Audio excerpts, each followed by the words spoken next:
Hi everyone, I thought that I would talk today about language that we shouldn't use when we're talking about autism.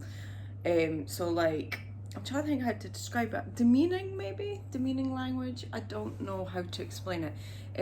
But this kind of language has a negative impact when you're talking about autism. And I actually thought that I would talk about this because um, obviously language is always changing, and this is something that you kind of have to keep up with. But some people, like especially maybe the older generation, or just people that aren't actually educated about it, would kind of maybe use these words but not actually think that it has a negative impact on the person that they're talking about. So I thought I would maybe list some things and then maybe say some alternative ways, maybe putting things. And yes, I'm not 100% right on this, and then obviously as times change, probably what I'm saying now would probably end up dated, so best keep that in mind. One thing that I absolutely hate people saying is people suffering with autism, or you're suffering with autism. I'm not suffering. No one is suffering from autism. It's not a disease, things like that. I would never, ever, ever, ever say suffering with autism. Just as I would never, ever say someone coping with autism. So, am I coping with myself? Are you coping with yourself because you don't have autism? I mean, I wouldn't use these words. Also, I would never say the symptoms of autism, because autism is not a disease. It's not something that can be cured. It's not like, oh, the symptoms of a cold or a cough or sneezing, it's not a disease. It's not something that can be cured. Again, it's a very difficult thing because it's someone's brain and it's the way someone was born.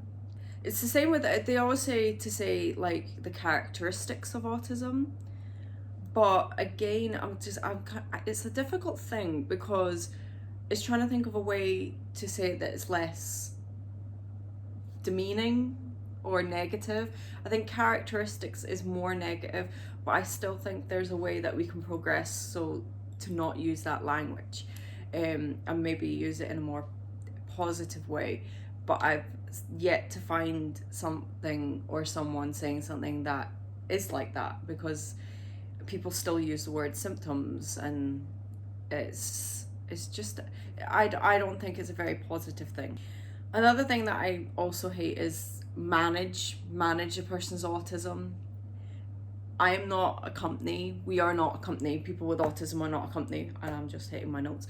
You do not have to manage us. It's not a nice way to put things. It sounds like we are a burden or something like that. It just is very, very, very dated language that has a very negative impact.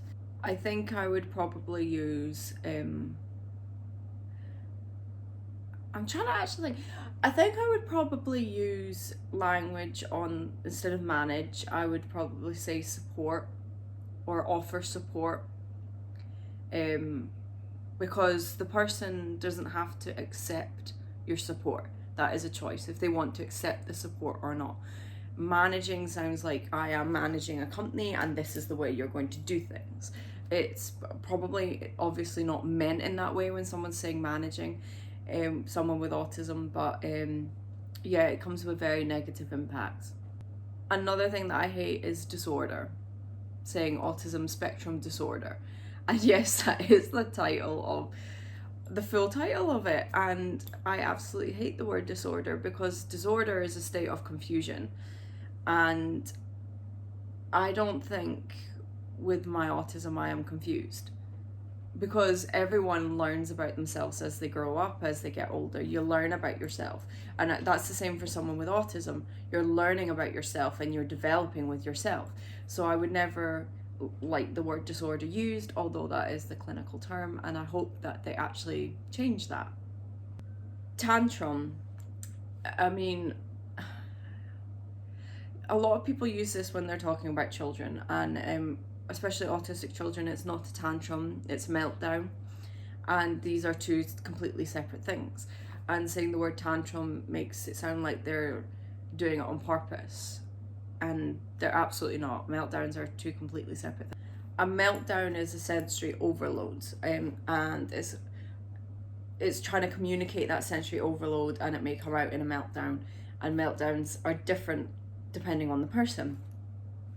And to use the word tantrum for them, I remember as a child being told, oh, Teresa has tantrums. And it would utterly hurt me because I had absolutely no control over these things, and I didn't want to act this way. And I hated the reaction that I got when I acted that way, when I was just finding everything completely and utterly difficult. And it was like, oh, tantrum Teresa has tantrums, or you're gonna have another tantrum, Teresa. And it was utterly hurtful, and I looking back, it's still hurtful. But back then they didn't know I had autism, so it's a very difficult thing. Another thing that I absolutely hate, and it's more in the like care and support industry, the labeling they use for the people they support. I prefer saying the people we support, because you're putting the person first and we are supporting these people. But still in the industry, people use the words service user, client, which I absolutely despise, because it sounds like a business. Or in my mind, when you're like, oh, my client, I support my client, or I'm seeing my client, I'm like, you're not in a business. And the first thing that pops in my mind is a prostitute, which really is not a good thing. But yeah, client, patient, unless you're in a hospital, they're not a patient. If you're offering support to this person, they are not a client, because you're not a business, not a patient, because you're not a hospital, unless you are working in the hospital industry, obviously. And then service user is very dated, and when I first started working as a support worker, they did use the term service user, and I thought that was correct.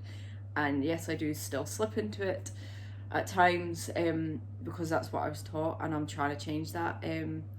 But I think labels like this are more for clothes, not for people.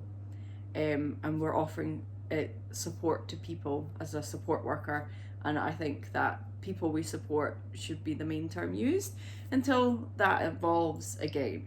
But yeah, definitely not client. It's that just is so dated, and I just can't. I've had support workers myself, and I would hate to be labelled as their client. That would, yeah, I wouldn't like that at all. Moving on from that, a lot of people still use autistic person. And again, this differs from person to person on what they prefer. I think putting the person in front, the person first. So the person with autism, not the person suffering with autism or coping with the person, just the person with autism, or putting them first before you're labeling it. But again, it's then broadcasting the fact that someone has autism, which might not be what the person wants. So this then changes from person to person, and some people like to be called the autistic person, or say the autistic individual. But why are you putting autism first? I definitely think that it should be the person first, but that's what I prefer. Other people prefer different things, and definitely making sure what the person prefers. But again, call someone by their name. You would never say autistic Teresa, or that, just no, you wouldn't say that. Or Teresa has autism to just every random person. I mean, you wouldn't do that to someone with a long-term, I was going to say disease or disability, but autism is not that. I mean, you don't go around saying the schizophrenic, or the Down syndrome person, or it's just very demeaning and negative. You just wouldn't say these things. So why do people still say them for people with autism, especially, you know, in the industries of support work? It's just crazy to me. It's very demeaning and negative. I think we are on the process of change in the UK, and I really do hope these things carry on changing, and I hope people evolve, because language does evolve. I mean, there's stuff that we used to say that back then wasn't considered an awful thing, but now it is. So, you know, you have to change and evolve with language as we as humans develop. And I definitely think that this with autism is still lagging behind a wee bit, but we are slowly getting there. But these are my thoughts on the language that sadly is still used and should change, and hopefully is changing. So I hope this video has been helpful and explaining why these phrases should be phased out.